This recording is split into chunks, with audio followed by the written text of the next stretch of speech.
Hello there. Welcome back to Financial Accounting at 6. In this video, we want to look at a typical examination question that we have here. And our question has got 10 marks that we have here. The question reads, I use the following headings to differentiate between public company and sole trader. So the headings that are being mentioned are the headings that are given in this table, whereby we have provision of capital, profit distribution, liabilities, auditing of books, and name of business. So on the basis of these ethics, that's where we're going to come up with the differences that are there between public company and a sole trader. So basically, we can maybe try to understand what exactly do we mean by a public company. So it's that a public company is a listed company. It will be a listed company on the stock exchange, and obviously, this public company comes as a corporation whose shareholders claim to part of the company's assets and profits. And you see that they have they prepare financial statements at each and every at the end of each and every financial period, and these financial statements has to be audited.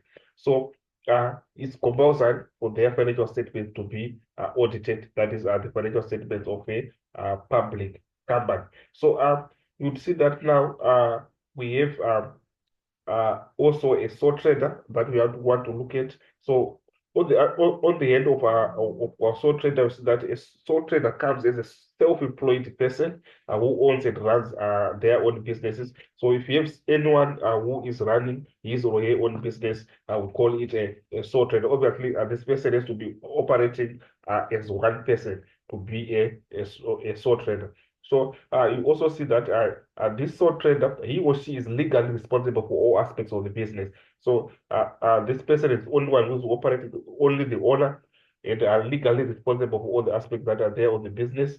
And also, if there are debts that are there, the sole trader is responsible for all the debts of that business.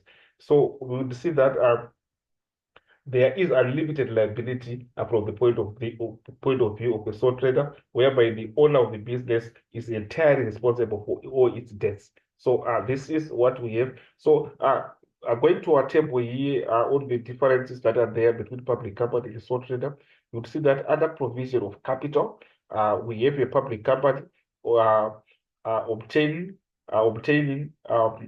which is provision of capital is obtained by issuing shares to the public. But under the sole trader, you'll see that provision of capital is owner provides own capital. So basically, we are saying the capital that is being used under the public company is obtained by issue of shares. That's how they raise their capital. Remember, when it's a public company, it has its own authorized share capital, which means this is the capital that it is allowed to raise. So within that authorized capital, they can issue all the shares that are under or that are contained in that authorized share capital on the issue of raising capital. So on the part of the sole trader now, the owner has to inject money in the operations of the business. So by injecting money, that's how the sole trader can raise capital in the operations of that business. So on the second part, we've got profit distribution. So under public company, a profit is distributed by declaring dividend per share.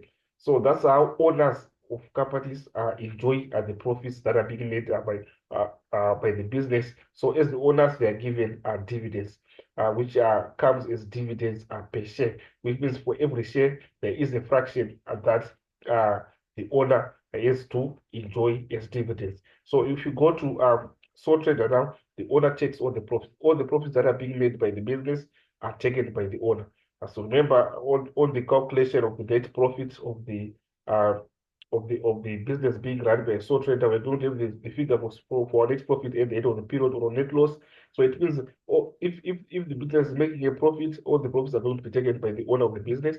If it's making a loss, also the owner has to suffer all the losses that the business is making. So I will go to the liabilities. On the part of liabilities, you will see that other public companies' liabilities are limited to the owner's interest in the company, which means we have got limited liability, which is opposed as we see under sole trader.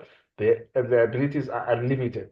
So this is what we have in terms of our liabilities. So going to the auditing of books now, you'll see that other public companies all public companies should have their books be audited. So we have got auditing of books is compulsory, but under sole trader, auditing of books is optional.